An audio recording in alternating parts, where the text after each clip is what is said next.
2003 Volvo XC90 for sale. 850 bucks cash, please. This is a lot of course for the money. It does need transmission work. I'm taking this video in an attempt to save each other's time and patience. The car is very clean inside and outside. It has third row seating. It has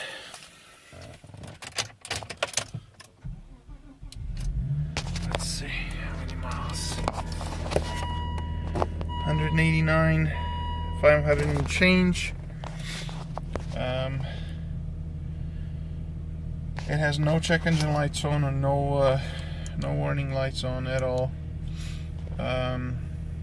It's idling high because I just started it. It's old, hasn't been started in days. Everything works inside. Air conditioning, sunroof, windows. The timing belt, water pump, tensioner, roller, thermostat, coolant, serpentine belt have been replaced at 180,000 miles. It has new oxygen sensors in the front, bank 1 and bank 2. It has new pads and rotors. It has new spark plugs. I'm sure I'm forgetting some stuff. Anyway, the transmission was giving me problems, so I took it out and rebuilt it myself. That did not go very well. Currently it has first, second and third gear, but no fourth gear, and you will see I'm going to take it for a road test. Reverse also works. The transmission, as you can see, we are now moving backwards. I'm gonna let this guy behind me go, and then we can continue our drive.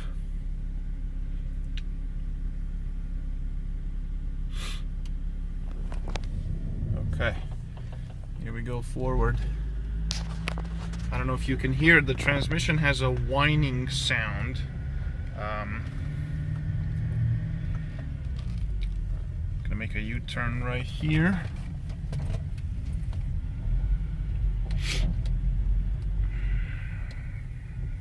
Okay, and I'll try to stay focused on the tack so you guys can see it. So now we are in second gear.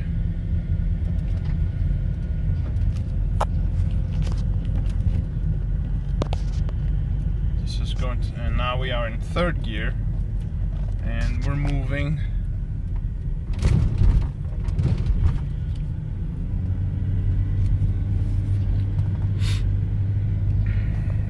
People ask me if it's okay to drive as is. I don't recommend it.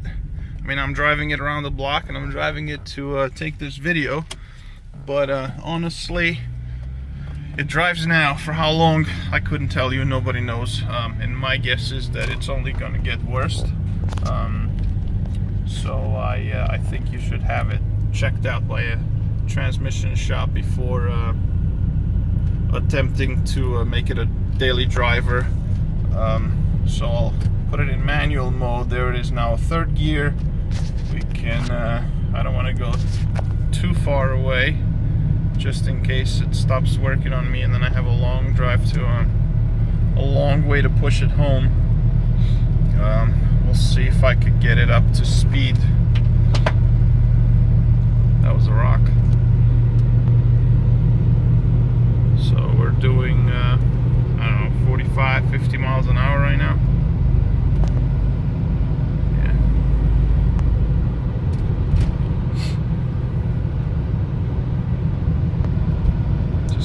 Third gear manually, and you can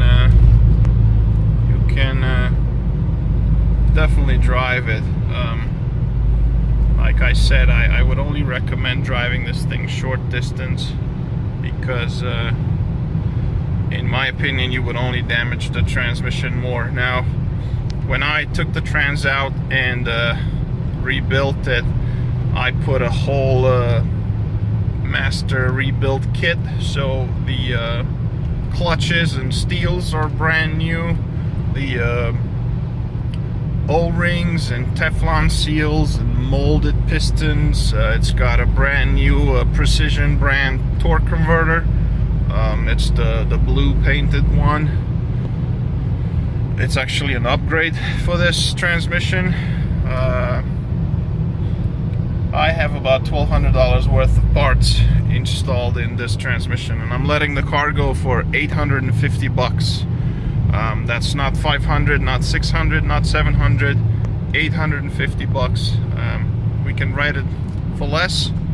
When it comes to registration, you can save some money on tax, but I'll pop it right back into drive so I can make a U-turn here.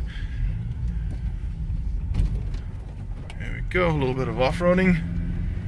And then there you go, first gear, second gear, climbing, third gear.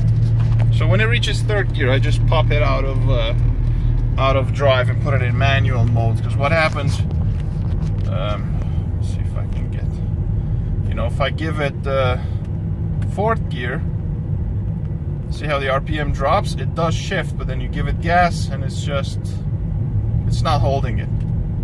So I put it back into third gear, and you know, you could certainly drive it, but again, I don't recommend it. One thing to note, again, there are no warning lights, there is no check engine light on, there's no airbag light on, none of that. And of course, if you drive it for a long time in third, or if you put it in drive and you're in fourth gear and obviously slipping, the transmission will kick a fault code for a S1 shift solenoid, hydraulic fault. All the solenoids are brand new. In fact, I replaced them twice just to confirm that it's not a solenoid issue, but it is in fact a hydraulic problem. And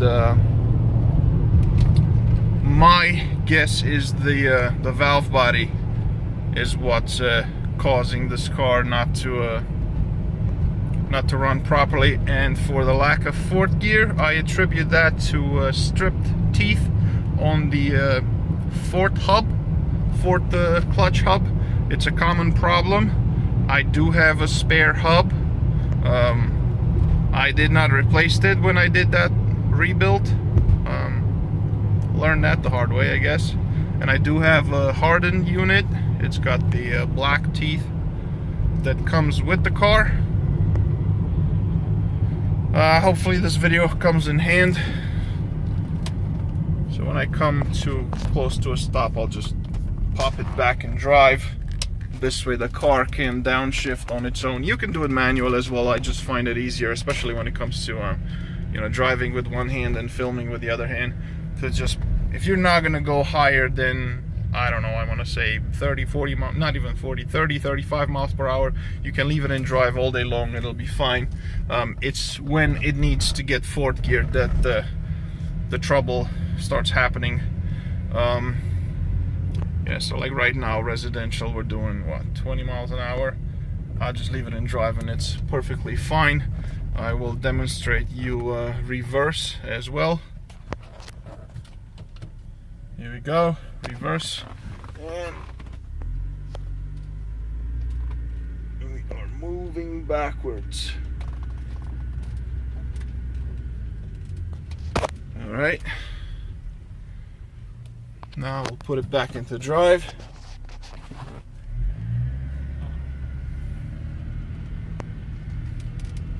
And we'll park it behind my replacement, which is exactly the same car. Same make, same model. Volvo XC90 T6. That's how much I like these cars. So, again, what you see is what you get, and you're getting a lot of car for the money. The price is $850, and it's worth every single penny. We'll do another outside shot.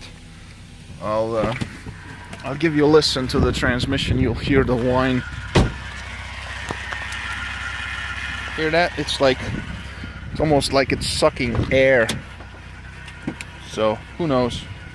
Maybe it's just a filter in the pan that's dropped. I don't know, and I'm not about to find out. I am past that point.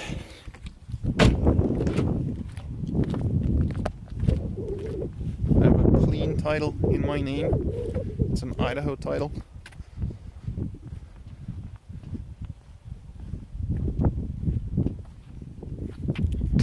There you have it.